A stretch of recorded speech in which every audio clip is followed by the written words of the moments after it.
Welcome into yet another edition of Ski Locker right here on Nice Kicks like we do every Tuesday in celebration of my television show, Ski Live, Tuesday nights, Access TV. Y'all know the deal by now, but it's one of the most anticipated ones of the year because we're going to compare the 01 black and red Jordan 1s versus the 2013 version of the Breads. We'll show you how they compare, what's different, which ones are better.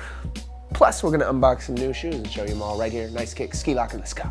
All right, before we get to the full comparison and review of the 01 black and red Jordan 1s versus the 2013 edition, let's showcase some brand new shoes that have dropped in recent weeks. So first up, we have the Lunar Max 90 Plus. So this is basically an Air Max 90 no-sew edition, kind of a hyperfused model, but with the lunar bottom. Now, I'm a huge Air Max 90 fan. I'm actually wearing the OG infrareds on my feet right now. This is kind of like the infrared color of the new edition. Now, these are gonna be hitting a lot in 2014. This is the first NSW color, so it's kind of limited. It went up on Nike.com and sold out pretty quickly, instantly. You can still get them on eBay for not crazy prices, but you're gonna see a whole slew of these colors. Now, at first I was kind of in terms of the look, just because the Air Max 90 to me is so classic. And I have like the hyperfused versions in those, but when you actually put these on your feet, they look really clean and really smooth. Now, I'm a huge Lunarlon fan. That's what I run with. I run a lot, and these are some of the most comfortable shoes I've ever worn, and they look dope. Really, really like this shoe and can't wait to see hopefully some great colorways coming out this year, but I'm definitely a fan of the Air Max 90 Lunar Fuse. That on the box is actually the Air Max 90 Lunar C3.0, according to them, even though they're officially sold as the Air Lunar Max 90 Plus. Next up, we're gonna keep it in LA for a second. I finally got my hands on the new What the Kobe's that dropped this year, and dope shoe overall. You guys have seen them enough and stuff, but it's kind of crazy too because they're very different colorways. I actually like the left foot one better than the right foot, but they definitely stand out. These to me almost remind me of the All-Star Game version, which is really dope, but clean overall shoe. Not as super limited as some of the Prelude packs. That's what I'm trying to hunt down, so if you got some, holler at me, but dope overall shoe. I'm a huge Kobe fan of his line. You know, another just great release. We'll showcase some close-ups, but you guys already know enough about these.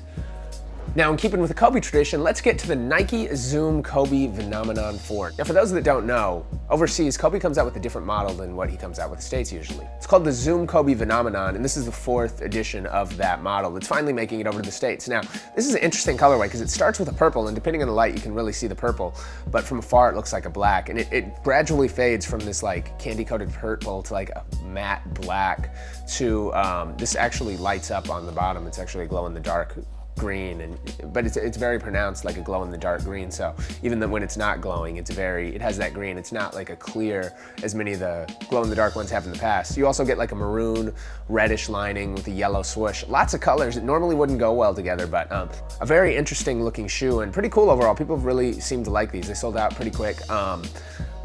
Decent shoe overall for basketball. Not as good of a performance shoe to me as the regular Kobe line. It is a little cheaper model, but it's cool to see the US get these. It's almost like Kobe's team version of his shoe, similar to how Air Jordan has the Jordan team version. But the cool thing is about how they light up, and the color combination is just kind of crazy. Even when you look at it from this angle, it looks like a burgundy, brown, red, purple.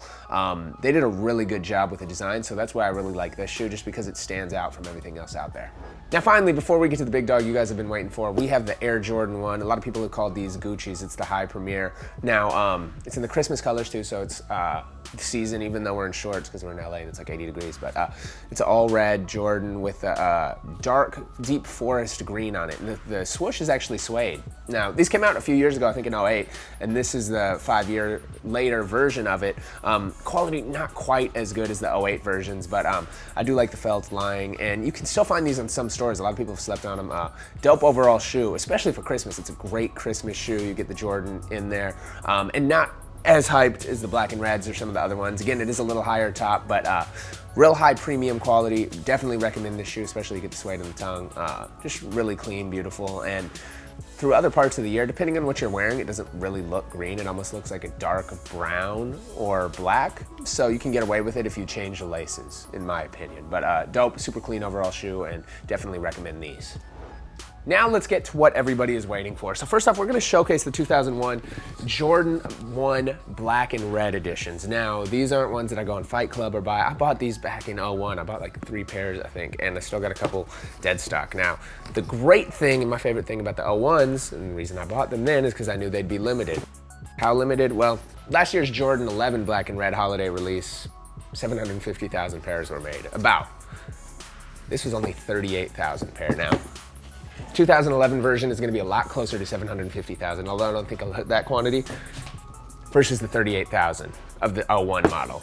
First up, we'll just show the boxes and typical unboxing. So this comes in the old Jordan box that we were used to at the time. It wasn't anything special. While the 2013 comes with the OG box, the Nike box, which is the cooler box of the two. So that is the one advantage that I think the 2013 model has. Now, one cool thing that the 2001 version came with was this keychain. So that was kind of a cool feature that the 2013 model doesn't come with. Now, you've already seen the boxes, you've seen the outsides. Now, I've actually worn the 13, so we can give you a little comparison on how they hold up. But let's just first talk in general about the shoes. So if I'm holding them up, I hope they pick up as different on camera as they look in person, but the 01 is definitely a brighter red than the 2013, which is a very, very almost dull red, which is interesting to see. I kind of noticed when I first got these, I was like, oh, it looks like a different type of red. Not that it's bad, it's just a different style. This is a very bright, almost orangish red, versus this year's, which is a very deep, dark red. So interesting color change, as we'll kind of show on the toe.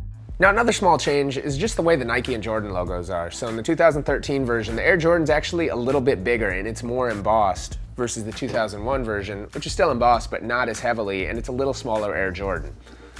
Also on the tongue, you get the Nike Air that seems a little more old school and vintage, and it also has the copyright, the circled R's, versus the 2013 version, which is a little cleaner and looks a little more modern and almost honestly high quality in the 2013 in terms of the lace, and it also doesn't have the copyright circled R's on the logo.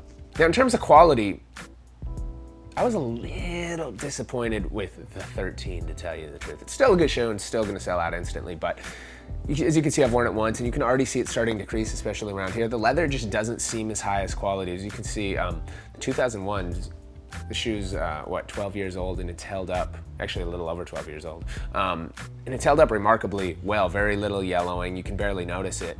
And I actually like the bright red color a little bit more. I mean, they're both cool because I can match them. That's why I'm kind of glad they're different colors, because now I kind of have two different pairs of shoes with it. But the quality on the 2001 was very high at the time, and they seemed to last. And just the 2013 version, honestly, feels a little heavier and a little cheaper. I think it's definitely a different type of leather that they're using, but you can even see some more creases on the inside after only wearing it once. So I didn't even wear these through a full day. This is basically 2 hours of wear on my TV show. See a little on the inside. Probably a shoe that you're gonna wanna double up on, which may be tough when they sell out, but when you look at the quantities, definitely nowhere near as exclusive as 2001. So us people that still own the 2001 should feel lucky and special because there's definite differences. It's not like certain retros where you can't really tell the difference. The color alone is a huge, huge difference, and the quality. So in summary, the biggest difference, first up, the color, second off, just small changes to the way the logo is, third off, the size and quality, and fourth off, of course, they're not as limited as they used to be. Still a clean classic shoe. I'm never gonna say anything bad about a Jordan 1 retro, one that everybody's gonna wanna have, and one that I would recommend that you double up on, especially if you wanna wear them a lot, but an all-time classic.